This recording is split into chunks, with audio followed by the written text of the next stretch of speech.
When I'm doing little curtain rod repairs, any little drywall patch such as these are second passes, maybe final passes. I like to use Zinsser shellac base primer. This is a tip I got from Vancouver Carpenter. This was just this weird bump here, so I scraped that down kind of aggressively. It's almost 8 p.m. so kind of aggressively, obviously tore into the paper. That is a big deal. That is a big no-no. You want it to look more like this, so you're getting past the layers of the paint and the texture and everything. Once you cut through that paper, you get this. It's very important to seal that. There are a bunch of different ways. You could do contact adhesive, you could do this primer, you could do Kills primer. I don't really recommend that. This is really sticky stuff. Now, I already got the stickiness off, but it smells effective, it feels effective, and it is effective. So what I do when I apply this, and all the little hairs are gone now, but I get just a tiny bit. Oh, and another pro tip, old socks, don't just throw them away when you last wear them. Throw them in the wash, and then after they're clean, throw them in your toolbox. You've got like caulk wipe rags. These are really nice for needing to wipe caulk off your hands. Had a brain fart. Dude, it's 8 p.m., all right? So all these little hairs, and again, I can't really focus on them, but this stuff frays real bad. I push this into the edges. So one reason I like it is somebody did not prep this wall when drywalling or painting or something. I don't know. I haven't taken the time to really look. But you can peel back this paint and texture real easily to the finished surface. So I assume in construction, they just drywalled it, sanded it, and then painted it without sponging it down. Fairly common, but this is pretty bad here. It just, I mean, you could peel this stuff off. So I like to work this into the edge, all those coarse edges. I scrape this back as much as possible, but you can see here where I just saw it there. You can only do so much. Same with here, see right there? Should scrape that back. But now that the shellac is on there, it's just gonna peel. So you just do one of those, that's good enough. And I work it in and up against it. Now, not too much because you'll just peel it back, but really dab it, get it all nice and up in there. And yeah, I would recommend wearing gloves. You're probably not supposed to soak your fingers in this, but hey, do as I say, not as I do. So I just sponge it in there, smooth her out. Typically I just go big or go home and just put a ton of this stuff on there.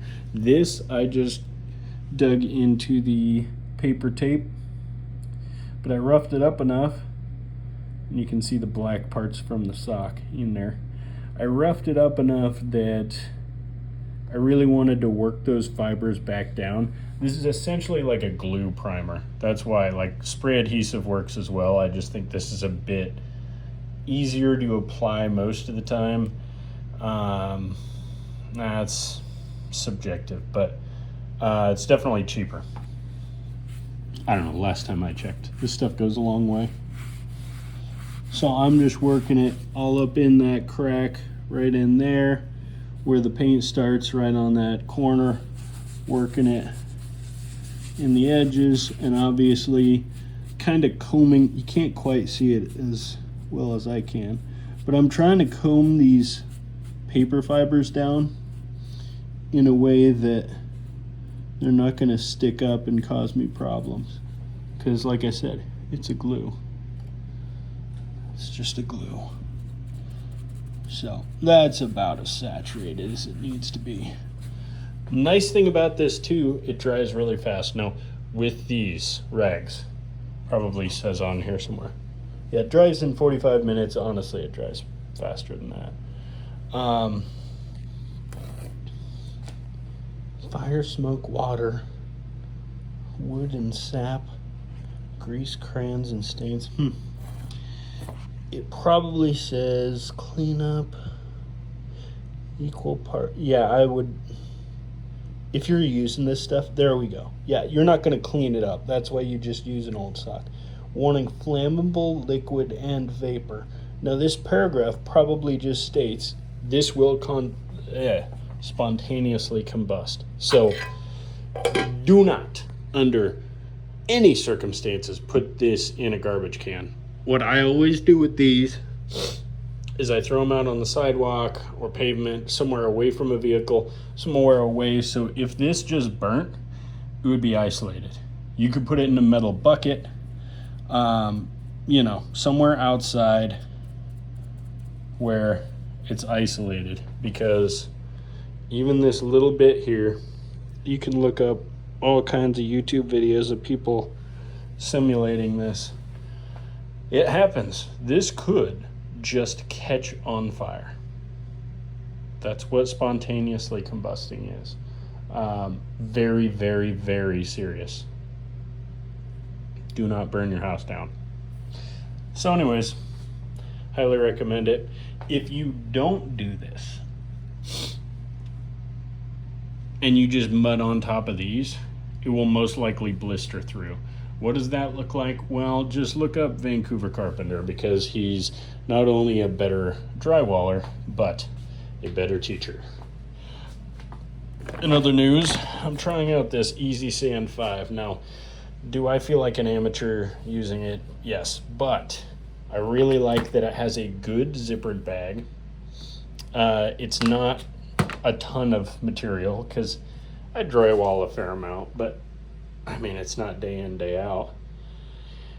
And most of these small patches, I mean, you get those bags, and it's a bag of, it might be like 20 or 30 pounds. I don't have one in here. Fast set or quick set, 10, 20, 60, whatever. Well, inevitably, water gets in there, just like ambient moisture. And then it clumps up, and it's a real pain. So I'm interested in this, because this will keep a lot longer. This has a really good zipper on it, dual zipper. And for when I do stuff like this, dude, this is the perfect little mixer. Except the mix on here is way too wet. They say 2-to-1, 2 cups powder, 1.25 cups water. You should do more like 2 cups powder and maybe 0.75 cups of water, maybe even 0.5. Still getting it down. This is the first time I've used it, but I like it. I'm using this in conjunction with, took it upstairs. It's like a, what is it? A little less dust. It's a similar small bucket. I looked like a total amateur getting this stuff, but hey, it's worth a shot.